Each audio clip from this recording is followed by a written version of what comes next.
Hey guys, Mix here, and today's video we are back after several months of working on the Corvette outside. We are back in the shop, and after seeing a bunch of comments on asking for some of the older stuff to come back, well, we are here with the half-scale NASCAR. The last time I even touched this thing was 2 months ago. And I mean, the shed was a mess. Just earlier I went ahead and just reorganized everything. I mean, this thing was pretty much completely invisible, packed under a bunch of parts and just junk that I've just been throwing in here since working on the Corvette. But I went ahead and cleaned everything out, and this thing is now visible. Doors are open. It's seeing sunlight for the first time in 2 months. The last thing we did to this was added the little hydro e-brake, and ever since then I put it away and I bought the Corvette, and the rest is history. But this thing has not ran in 2 months. The battery is probably dead. Let's go ahead and flip on the fuel pump. Dang, that fuel pump's actually kind of ripping. Let me turn the key quick, see if she cranks. Oh yeah, she's dead. So what I'm gonna do is I'm gonna hook up the battery charger real quick, get this thing all charged up. Do we have fuel? I saw some pumping. All right, there is some fuel in there, which is good. And what I want to go ahead and do is, once this battery gets all charged up, I want to go ahead and fire it up and do a cold start on this. If it does decide to start and the carburetors aren't gummed up or anything, because I didn't clean them or anything, or drain the fuel once it last ran, I'm not gonna lie, I put 87 in this thing. 87, especially nowadays, doesn't really last that long. I mean, that fuel in there kind of smells pretty bad. It smells pretty stale, but we'll go ahead and see if she fires. If it does, then it should definitely sound absolutely insane. She's definitely gonna sound angry, but once she's awake, she will be woken up. All right, we are charging. So while that stuff is charging, I want to go ahead and check the oil. That's pretty important.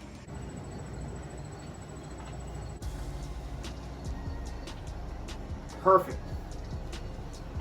So now that we know that the oil is good, we have fuel, kind of stale, but we'll just see what happens.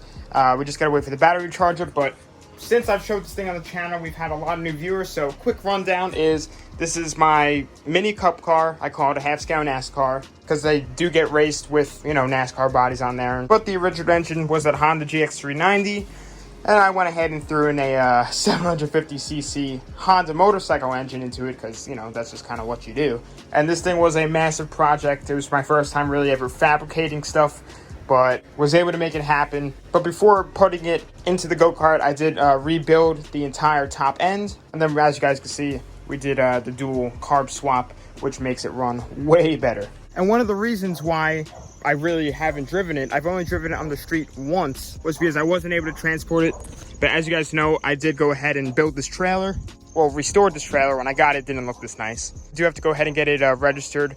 When COVID hit, DMV shut down and I couldn't register it, but now that it's open, I could go ahead and do that. But I think I am gonna have to build some type of ramp system, because the NASCAR is really heavy and really low.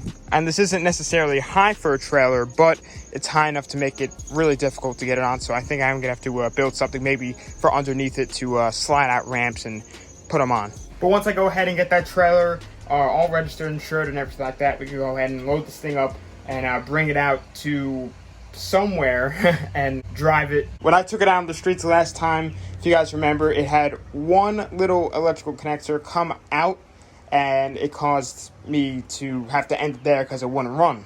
So when I got back, fixed it, and it was good from there. But we were definitely cut short last time. But when it was going, it was sick. If you guys haven't seen that video, definitely go check it out.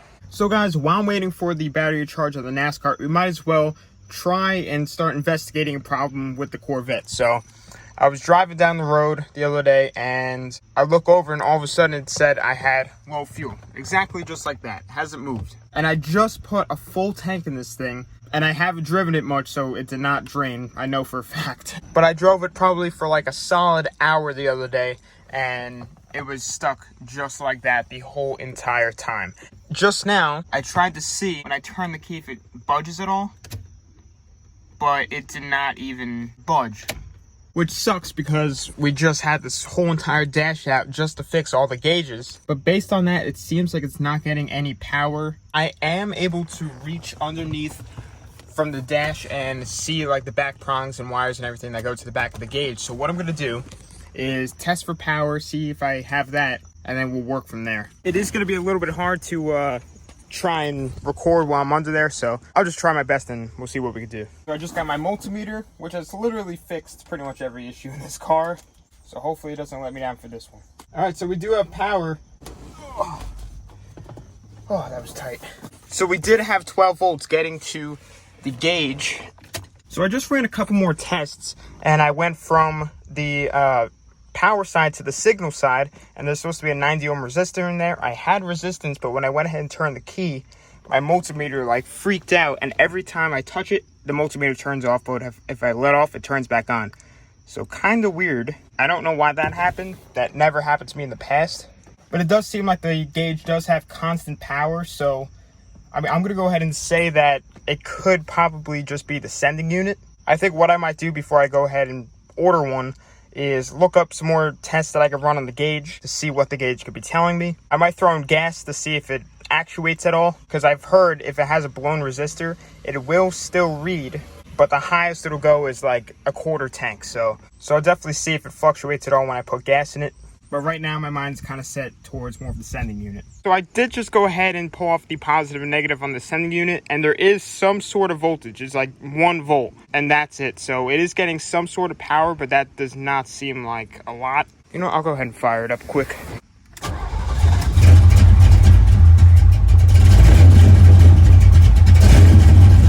All right, so it's like 1.3 now. A little higher, but still nothing crazy. I definitely think it should be higher than that. I just plugged everything back in, and the gauge didn't even budge, even when it was unplugged, so there's definitely something up. I came back out once again and did a little ohms test on the fuel tank sender, and it's like at 62, which seems about right. At 90 ohms, that'll be a full tank, and there's no way for me to really test it unless I physically grabbed the float and moved it, but I can remember that for later, and when I put fuel in it, I could test it again. If it went up, then the fuel tank sender is actually working properly. But it took me forever to get that reading because the ground just wasn't working well. So I'm just gonna clean it off with some sandpaper, try and retest it, but I feel like this might be a wiring issue after all, if I go ahead and put gas in it and the fuel tank sender ohms rises. So I just put everything back together, and I took off this connector because it's all rusted up inside, and it's really not the right connector for what's on there. So I put on a fresh one in there, but still, it's still reading on E, has not even moved. We know that the gauge is receiving 12 volts, and after doing some research, it looks like that the sending unit doesn't even need voltage to work. It just fluctuates the resistance in order to, change the way that the gauge works. So guys, I am a little bit stumped as to what could be causing that. I'm sure if I did a little bit more like in-depth research, I could figure it out, but comment down below what you guys think could be causing that issue.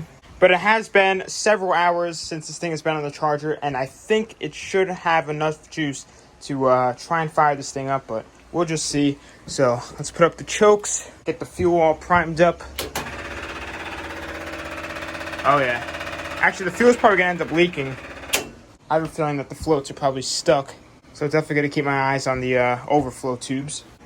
Let me turn the key, ignition, pedal it a couple times. Here we go. First start in 2 months, hopefully. Woo! Oh man. Yep, oh god.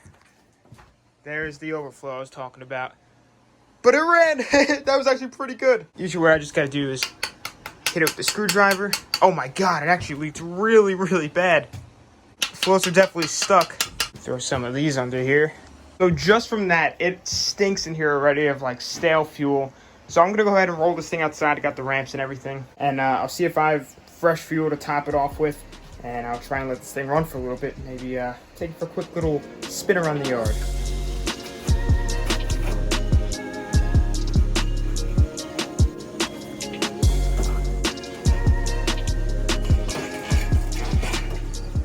So I got some fresh gas for the old girl, so she's not drinking all this stale stuff.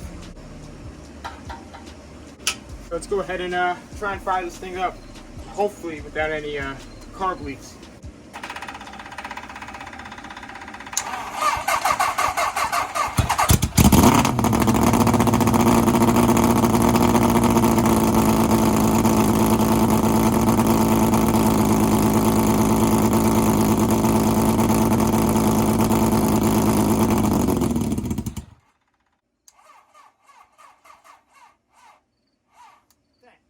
this thing just cranked to life.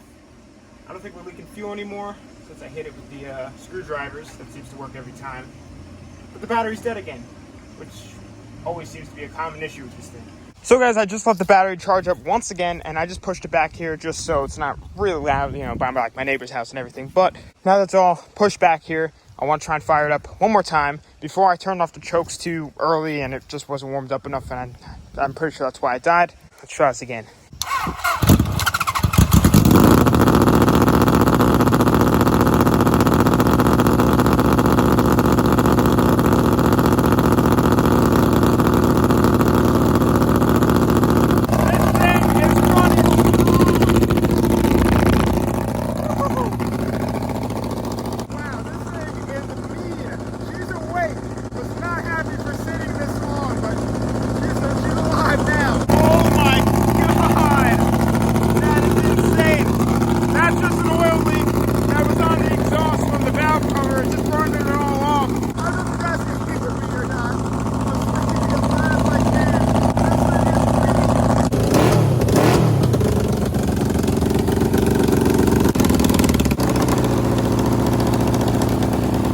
Chokes are down now.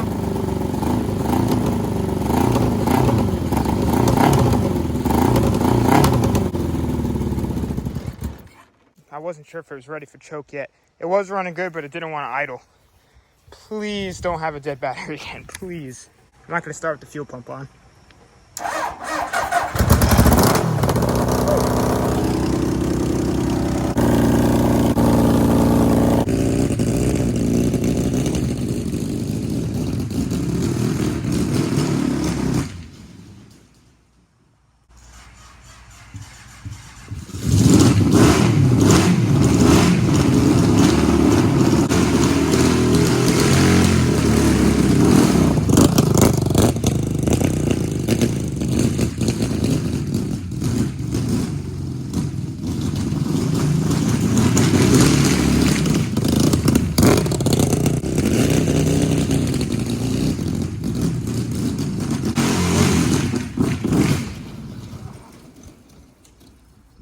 So this thing is running real good. It's kind of hard to obviously open it up back here, but there's a problem that this thing has always had, and that is whenever I hit a bump, the key kind of, it'll be on, but it kind of just jiggles and it won't work. It'll just basically cut ignition. But this thing is running so smooth. I basically am just idling around here, like the clutch is just down, it just wants to go. It probably doesn't look like a lot on camera, but in this thing, especially on the grass and being how low it is, it definitely feels like a lot. She definitely understeers a lot just because, you know, it does have trailer tires on there, but when I had this thing out on the road, it did handle pretty good on the asphalt. But one thing that I do need to get fixed really bad is this valve cover leak. You guys saw that when it leaks onto the headers like it is before. The white smoke is just really bad, and especially when the body's on, even with the little firewall, it's obviously not airtight, it does leak into the cab. But I'll probably just end up fixing that off camera, but this thing is alive and it feels healthier than ever. I was afraid it was going to be bogged down a lot because the stale gas and everything, but she might like some stale gas. That just might be how she is. I mean, this thing's always kind of had a mind of its own, and it's definitely happy to be alive right now, that's for sure. So guys, I would obviously drive this thing around more, but I don't really want to rip up the grass, and it's obviously very loud, and I don't want the cops to be coming. But now I'm determined to get this thing back out on the roads or a racetrack, or the Freedom Factory maybe even. But this thing wants to run. I've never got it out of like second or third gear when I was on the road. I mean, going around there, like I said, it probably doesn't look like a lot, but that is just idling. Just idling, it's probably like 10 miles an hour, which is pretty crazy, being that what this thing is capable of being pretty light, a ton of power. I've definitely created a monster with this one. I'm definitely really happy how this thing was running. That was probably the most vicious startup I've ever heard this thing do. It was cold. She was not happy for sitting for 2 months, but you'll be back and you'll be better than ever. As soon as I'm done with this video and getting it up for you guys, I'm going to go right online and get that trailer registered and insured so we can bring this thing out and even bring it to car shows and everything, get it all cleaned up and fix the oil leaks and stuff. I just show it off because, you know, this is kind of a one-of-a-kind thing. and the world deserves to see it and doesn't deserve to be left in the shed for months. So guys, with that being said, I'm going to be ending off the video here.